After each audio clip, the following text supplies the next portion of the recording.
You've maxed out your 401k, you're contributing to an IRA, and making some other investments. You're ahead of the game and doing well. But where do you go from here?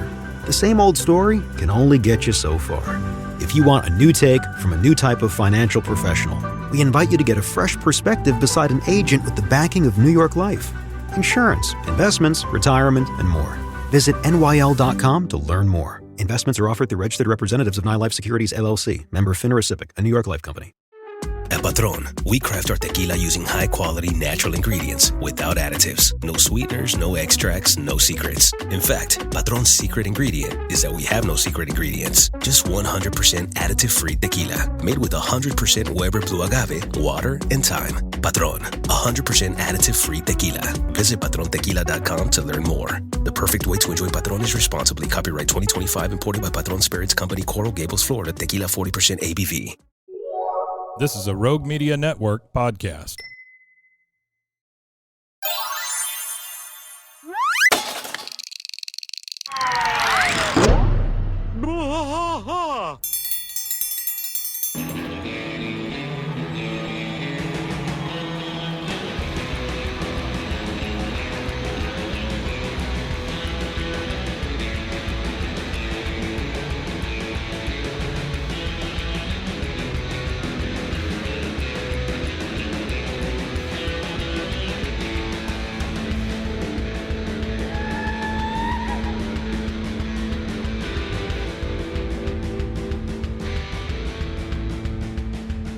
White trash fight all through the night, deep in the heart of Texas.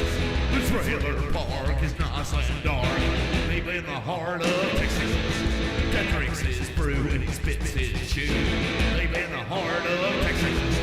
The TV blares but no one cares, deep in the heart of Texas. Here we go!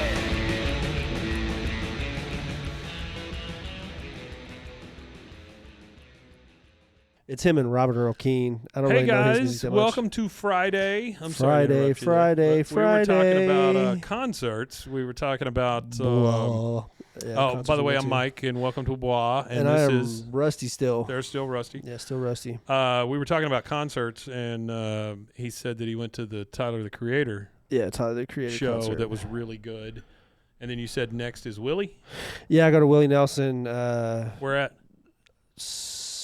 New Braunfels New Braunfels. The July thing? Yeah, it's in April. New Braunfels. Oh, okay.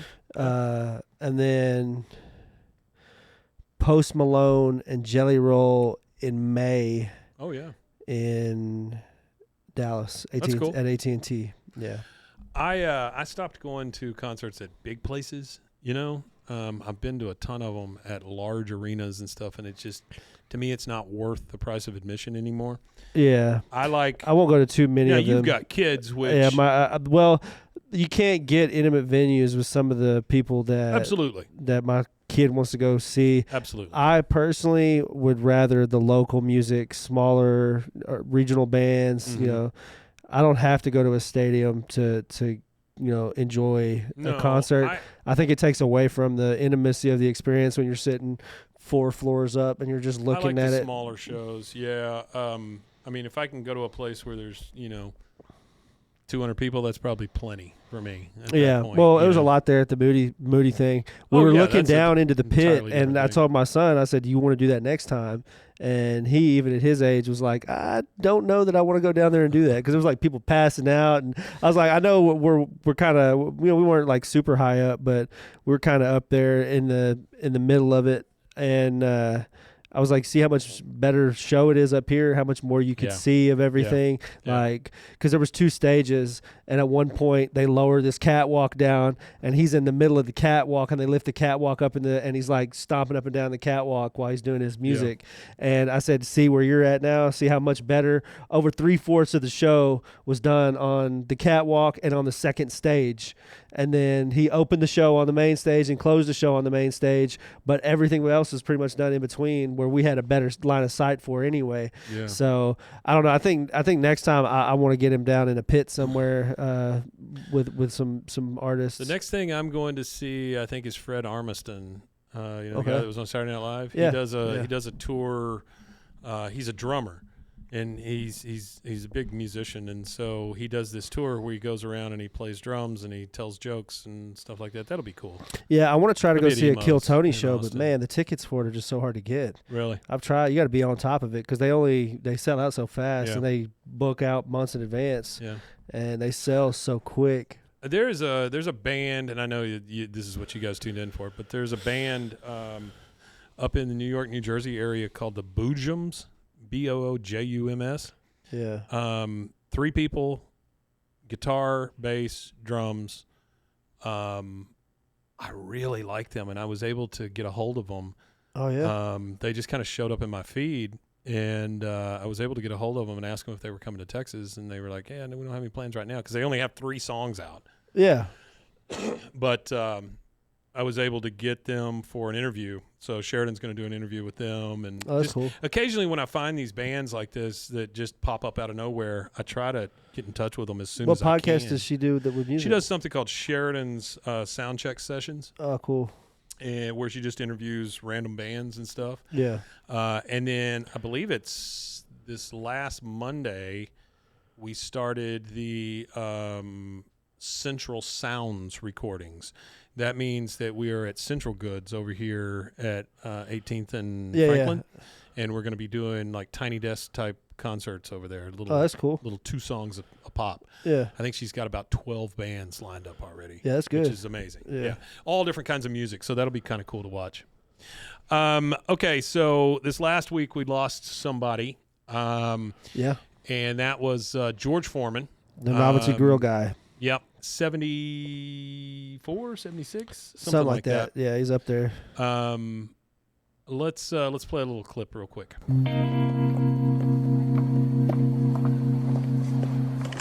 So if you like your food lean, mean, and tasty, don't forget to pick up one on your way out.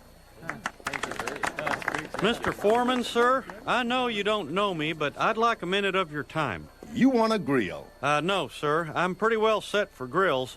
I sell them for a living, along with propane and propane accessories. Good man. What can I do for you? Well, my niece Luann challenged your daughter to a boxing match, and she's not even in Frida's league.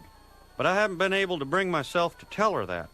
So I was thinking if you guys can drop out of the fight, Luann won't get her feelings hurt, or her face hurt for that matter. I respect that you want to protect your niece. You know I didn't want my daughter to become a boxer. Neither did Mohammed.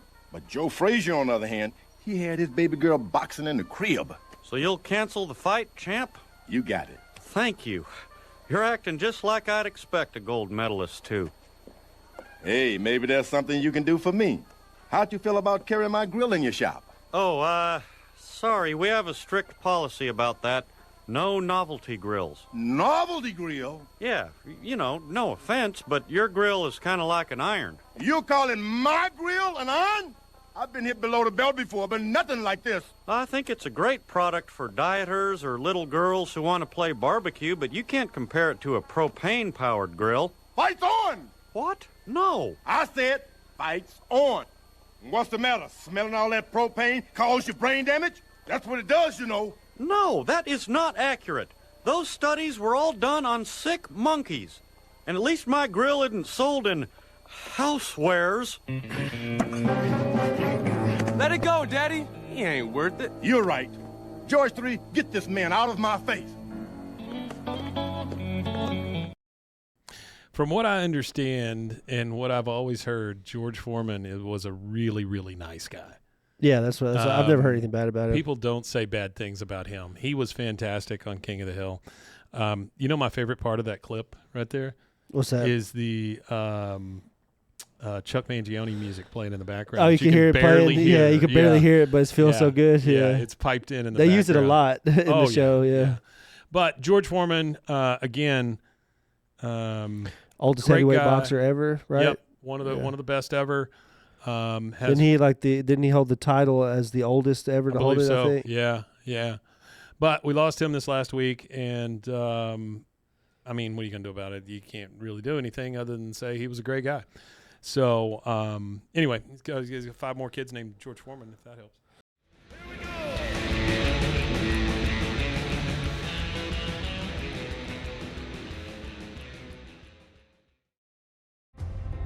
Get ready for Netflix's gripping new medical drama, Pulse. Set in a cutting-edge Miami trauma center, third-year resident Dr. Danny Sims is unexpectedly thrust into a promotion when beloved chief resident Dr. Xander Phillips gets suspended. Then, with the emotional and physical stakes at their highest, a storm will push the hospital and its residents to their limits. Witness how life can change in a heartbeat when you're operating under pressure. Watch Pulse April 3rd, only on Netflix. The #1 selling product of its kind with over 20 years of research and innovation. Botox Cosmetic, out of botulinum toxin A, is a prescription medicine used to temporarily make moderate to severe frown lines, crow's feet, and forehead lines look better in adults. Effects of Botox Cosmetic may spread hours to weeks after injection, causing serious symptoms. Alert your doctor right away as difficulty swallowing, speaking, breathing, eye problems, or muscle weakness may be a sign of a life-threatening condition. Patients with these conditions before injection are at highest risk. Don't receive Botox Cosmetic if you have a skin infection. Side effects may include allergic reactions, injection site pain, headache, eyebrow and eyelid drooping, and eyelid swelling. Allergic reactions can include rash, welts, asthma symptoms, and dizziness. Tell your doctor about medical history, muscle or nerve conditions including ALS or Lou Gehrig's disease, myasthenia gravis, or Lambert-Eaton syndrome, and medications, including botulinum toxins, as these may increase the risk of serious side effects. For full safety information, visit BotoxCosmetic.com or call 877-351-0300. See for yourself at BotoxCosmetic.com.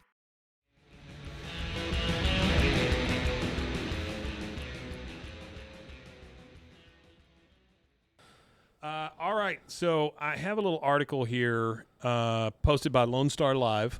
These are the same folks that had the article about us. Yeah, awesome. This is by Taylor Kemitz. I'm Same sorry, person. Taylor, if I'm not saying the name That's correct. the same person. Same person? That's the one that Okay. I reached out to. I'm in contact with. This was March 21st, 2025. This article is entitled King of the Hill fans can prep for rebooting by decoding unintelligible words of creator's character. So it's very short. It's just one little page here. It says, did you know there's a way to make sense of the seemingly nonsensical gibberish of a fan favorite a King of the Hill character utters? And you can do it just in time for the reboot. Mike Judge, the co-creator of the animated series, is gearing up for its long-awaited revival, is a jack of many voice acting trades. His ability to create varying voices for characters like Hank Hill and Boomhauer in King of the Hill is proof. But to better prepare for personality traits and quirks of adult Bobby Hill in the revival, rewatching episodes from the first 13 seasons only makes sense. All of the characters on the show, including Hank Hill's oddball group of neighborhood besties, help shape Bobby into the professional chef he apparently becomes in the reboot. The only issue is that Hank's friend Boomhauer often speaks unintelligible sentences, making it hard for viewers to grasp what he means quite literally anytime he speaks. But it turns out Judge isn't mumbling a bunch of nonsense, and Boomhauer actually has a script of sorts. To follow along and get inside Boomhauer's mind while watching King of the Hill, just turn on closed captions. Whenever Boomhauer speaks, it'll show the words he's actually saying that many have missed over the years. That is the entire article. But I think it's a really good point that if you will start turning the captions on, folks, you will find all kinds of little Easter eggs in not only King of the Hill but other shows. There's That's why I watch everything with subtitles. Yeah, well, there's everything I watch with subtitles. There's that famous I don't care one, what language it's in. There's a ton of those famous memes where it's like eats in Spanish or something like that, and that kind of stuff. Those kind of things just thrill me whenever I see those come up. Yeah. But to see what Boomhauer is actually saying, yes, your closed caption will help you out quite a bit. Now, talking about voices that Mike Judge does, I have been watching Common Side Effects. Yeah. And I think I've spotted at least 3 characters that he does the voice for. He does the one for the guy who owns the pharmaceutical company. He does it for the main pharmaceutical guy. He is the CEO of the pharmaceutical company. Who just games randomly and stuff. Yeah. He's like a video gamer. He's playing he's playing one of the Facebook games where he's got a goat that he puts roller skates on and stuff. Yeah. But this show is very different from what I expected. I have been, I guess, quote unquote, sick the last few days. Had a thing done to my back, and I've just been kind of laying around. But in that time, I've sat there and I've watched a bunch of stuff. And one of the things I've been watching, and I think I've got one episode to go, is this Common Side Effects. I expected it to be like a wacky, King of the Hill type show. It is not. It's almost jokes drama. Are more subtle, yeah. It's almost drama. Whatever jokes there are that's very subtle. Yeah. A lot of great voices, a lot of great characters in this thing. It is. It's really well done. Now it's a weird type of animation where it's like almost every other frame or something like that, where it's a little herky jerky feeling. But you get used to it after a while, and some of the stuff that's done in it, like the glowing of this and this thing doing that, really quite forward thinking as far as this stuff goes. Now, some of the pieces in this remind me, and tell me if you ever watched any of this. Did you ever watch any of the Behind the Tour Bus stuff he did? Mike Judge did? You talking about the animated music stuff? Yeah, I've seen some of it. Some of it feels a little like that, in that it's gotten to where in some of this animation you get more realistic type drawings in some frames. The only thing I can compare it to, and this is silly, but the only thing I can compare it to is Ren and Stimpy. You remember when Ren and Stimpy, like, if somebody had a sore on their face, they would get real tight, and you'd see all the bumps stuff, and hairs right? and You'd stuff see like everything, that. Yeah. right? Whereas the regular animation would just be regular animated cartoon looking stuff. This is kind of the same thing, but at one point, the two agents that are assigned this case, they are talking about this corridor of killings that have happened in Texas, of mass shootings. Yeah. Which, not super funny, but they talk about Colleen being one of the first ones ever. At the Lubies? At the Lubies, yeah. Yep. I did not realize that was one of the first ones, but then you go up. This was one of the first major ones, yeah. Yeah. Then you go up 35, and then you get to Waco, and you get to Oklahoma City, and you get, I mean, there's so many along that little corridor there. Austin, too. Austin. Yeah, he talks about Dealey Plaza. Not Dealey Plaza, but he talks about the shooter in the tower. The Austin Watch, the clock tower or whatever. Yeah. Yeah, which all of those are very realistic looking drawings that are in there. Oh, they also had that one at Fort Hood, too. Yeah, I don't think they mentioned the one at Fort Hood. But they're talking about like where they're going to be sent next. And it's funny because this show does not all take place in Texas like Mike Judge usually does. You know? It's a little sporadic. Yeah, it's New York, it's this, it's there, it's all over the place. But which I like to see it spread out. I'm not a big fan of New York-based shows, whereas I'm also not a big fan of like LA-based shows, because it's all they seem to talk about. There's more to America than those two coasts. I'd much rather see something that happens in middle Minnesota, you know, or whatever, right? Which I've been watching Fargo, so that's why I brought that one up. But it's funny, though, because you know that the influence of Mike Judge is, let's talk about the shootings, but let's talk about them all in this corridor. Yeah, the corridor that he lives in, Yeah. Because he's an Austinite. Yeah, he talks about Austin, talks about Waco, talks about Colleen. And then, of course, Oklahoma City, and then how the guy in Oklahoma City was enamored with what happened in Waco, and you know, all of that kind of stuff. So, but it's a very good show. If you guys have Max, go try it out. It's not a bad show at all. I am enjoying it. I'm not enjoying it like I thought I would, which I thought would just be a few jokes here and there. But the show in and of itself is very well done. Very well done. Have you seen any of it? I watched the first episode. I haven't watched any more of it than that. I didn't know it's all Adult Swim who produced it. Yeah. So even though it's like 20-something minutes per episode, you know, these are actual episodes. These aren't like your... Well, Adult Swim's got longer shows on there. Well, that's what I'm saying. These aren't like your 12, 15-minute, you know... animation shorts. Yeah. Most animation is 12 minutes long. That's the world they live in for a lot of their stuff. And that's why you've got like they used to do with like Dexter's Lab, and even the Rugrats did it, where they would have 12 minutes, and then that would be that have episode. Like 2 of them per. And they would do it. They would do a 30-minute time slot, but they would only have 2 episodes of the show, back to back kind of thing. Yeah, I am. Or they would have. They would have 12 minutes of one show, and then like 6.5 minutes of 2 other random ones that's inside of that show. Like, what was it?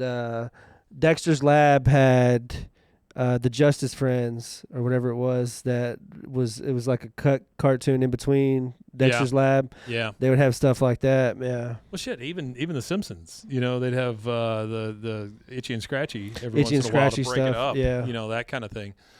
But anyway, if you haven't watched that, please go watch it.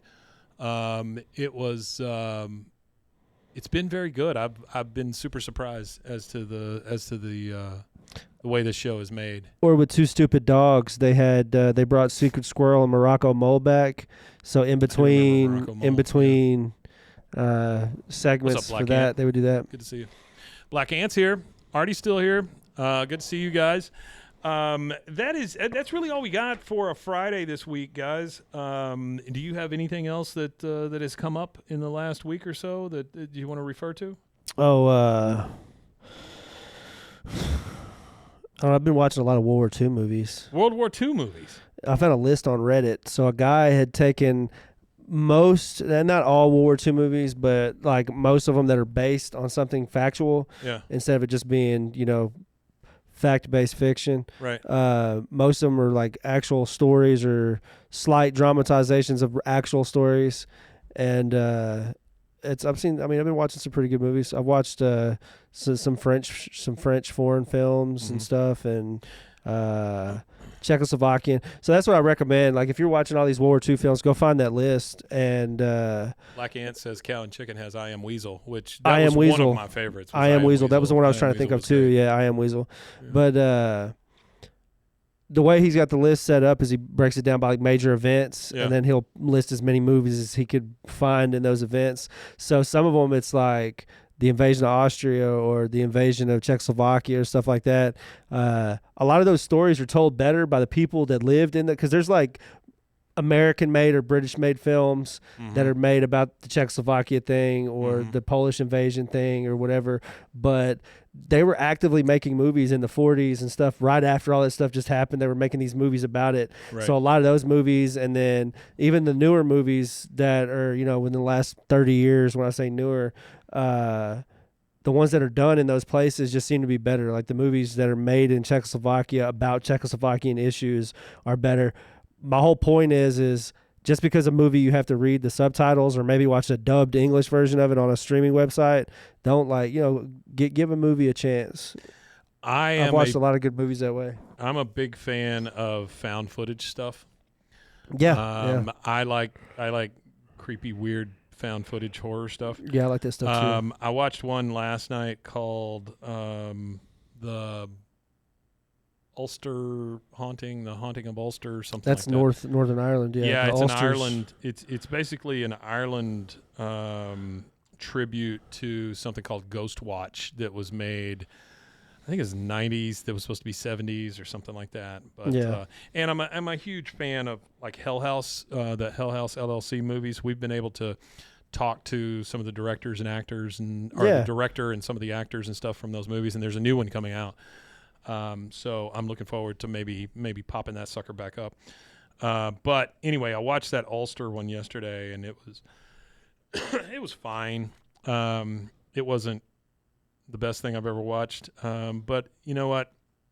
Here's what I think about all of those found footage movies, especially the ones that you find on like YouTube or whatever. And by the way, Casey said that there's some channel out there now, there's an app that you can get on Roku that it's just found footage stuff. It's like $40 a year to watch all of the found footage stuff ever. The one I watch has got a bunch of weird stuff on it. It's kind of like found footage, I guess. It's called Eternal Family TV. Yeah. And it's full. I've seen that. I it's think like you've sent me $7 a month. before, Yeah, and it's weird as hell. Yeah, it's like $7 a month. It's kind of set up to where they have like a channel that just streams stuff randomly that you could just click and watch idly, or you could select through their content. But that's had some pretty weird shit. Animation, because they put a lot of stuff on there. They put animation, documentaries, movies, it feels short very films. much like almost like a what do you call those channels that you could go in and pay $50 and make a show? The like community access channels kind of thing, where they just show a bunch of stuff. Well, yeah, I would say similar to that, but what Eternal Family TV or whatever has a lot of is just really, really, really obscure media, and some of it is public access. Yeah, has popular people who are popular now. Might not have been when they made the movie, but it was like Tom Hanks in that D&D movie that he did. Yeah. Like nobody would ever know that. Jennifer Aniston in Leprechaun. Yeah, nobody would ever think to see Tom Hanks in what's that his movie. name? Jack Sparrow in Nightmare on Elm Street. Yeah. You know, I mean, that was his first one. So here's most of the information I get, and I know this has nothing to do with King of the Hill, but I'm telling you guys anyway because you're my friends. So I go to r/found footage on Reddit, and they have lists, and I try to go down those lists and kind of watch what people talk about. There is one called Lake Mungo that people will bring up a lot. Lake Mungo is a bad movie. But for some reason people love it, and I don't understand it because it's really slow and it's really bad. I enjoy Hell House. I like all of them. I think the last one was probably the best one because it's like a prequel kind of thing. But I really enjoyed Blair Witch, of course. Scared the shit out of me when I was a kid or when I was an Blair adult, Witch was honestly. rough. Paranormal Activity, I think the first couple are really, really well done. See, Black Ant, you say you like Lake Mungo. I don't get it. I don't understand it. But hey, you know, that's what found footage is about, right? There was one on here I was going to talk about, Troll Hunter. If you haven't seen Troll Hunter, please go watch Troll Hunter. Here you go. Here's very well done. Very well done. The lost footage iceberg at the very bottom here. August Underground series, Guinea Pig Devil's Experiment, Guinea Pig 2, Flower of Flesh and Blood. Guinea Pig 2. That's funny. Cloverfield, of course, is one of my favorites. Yeah, but Cloverfield's got a big budget, so that's the top a little ones. different. Apollo 18. And then some of the VHS stuff is pretty good. I like the VHS stuff because it's anthology based. Yeah. Oh, and I did. Rusty says he likes the name Mungo. I did see that I've never seen that. There's a new trailer out for a new season of Black Mirror, which that excites me quite a bit because I do enjoy all of the Black Mirror. Even the last ones I thought were good, like the one where the lady's trapped in Netflix. I thought was pretty good. So anyway, there you go. Just a little bit extra for you. If you have some found footage stuff you really like, send it to us. I would love to watch it. Yeah, I'll watch it. I wouldn't mind doing a show just on found footage stuff. I thought it'd be kind of cool. But that's all I got. Thank you again, guys, for being here. We appreciate it. We mentioned I Am Weasel. We mentioned Lake Mungo. If you can't get that and you're in every show, then make Train sure you to Busan was pretty rough. Have you seen that? Which one? Train to Busan. Yeah, that one's pretty rough. That was pretty good. Yeah, it's pretty good. Taking of Deborah Logan is pretty good. Whenever I was doing the stuff for, I can't remember the name of their podcast now. What's the name of the Scary Movie podcast? Boobays? Yeah, Boobays. Mm-hmm. I wanted to say something. I knew it was Bay something. I just didn't know what the first part was. Thanks, they did a couple. They did one that I watched because whenever I was helping them out with their social media stuff, I was watching the movies that they were watching. Yeah. There was one called Something Megahertz. Yeah, and it was just about like a specific frequency. It's about that sound. Yeah, that drives everybody nuts. But the thing that was driving me nuts is I would just randomly hear that sound and certain things. I would be listening to something or something, and I'd hear that specific frequency, and I'm like, whoa. You know, it made me feel weird. I told you I had the back thing done, right? Yeah. And so I'm laying on my chest while they're digging into my back. Yeah. And they said, we're not going to knock you completely out for this because we want to kind of know that we're in the right position and all this stuff. I'm like, I'm not a doctor. I can't tell you. You have machines. Why don't you do it? But anyway, so they get me super high. And I'm face down. And at some point, I guess I went to sleep, right? And I woke up, and my nose had run onto the thing. And so I was a little embarrassed. I was like, oh, I'm sorry, guys. I fell asleep, and my nose ran on the thing. And they were like, don't worry about that. We're not worried about that part. They said the only thing we worry about is brownouts. I was like, oh, shit. I didn't even think about that. But I guess every once in a while, somebody will shit their pants while they're being operated on. Oh, that's rough. And so I'm like, well, I guess if you put it in that context, I did really well. You know? Yeah, you did really, really good. Yeah. I didn't shit on the doctor, so there you go.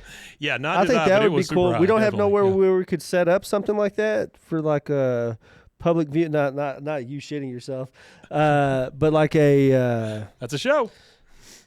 I don't know. Like operations? No, like a weird movie night. Yeah, absolutely. Absolutely. I would love to do that. We could do like a watch along kind of thing. Yeah, where we do a weird movie night. Yeah, if you guys would be up for that, I'd love to whether we watch do it with these guys or we do it here locally and have people come and watch something. I'd love to do it with these guys because these guys show up. We can do it here. It'd be a lot of fun. Yeah. Yeah. If you guys have a movie you want to watch, maybe we start a poll or something where we have like 5 or 6 of them. We do have a Discord still. I just haven't shared it with the world. We do have a Discord where we could watch movies and do that. Yeah, I'd do that. All right, guys. Thank you again for being here on a Friday. We really appreciate it. Check us again on Monday. We will have a brand new episode. This last week we did Season 7, Episode 13, so we'll be moving on to 14. Yeah. And you want to tell them where they can find us? You can find us at BWAAAKOTH, and that is on most social media. You can email us as well at BWAAAKOTH@gmail.com.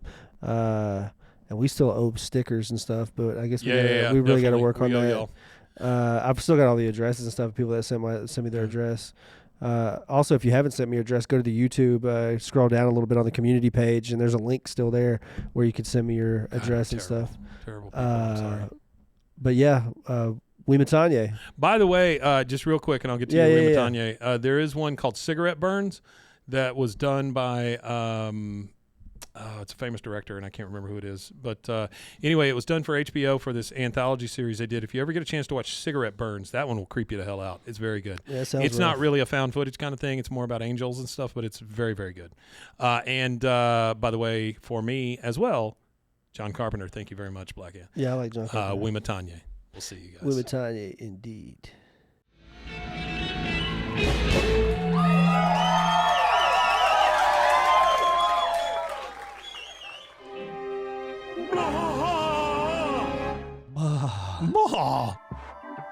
This has been a Rogue Media Network production.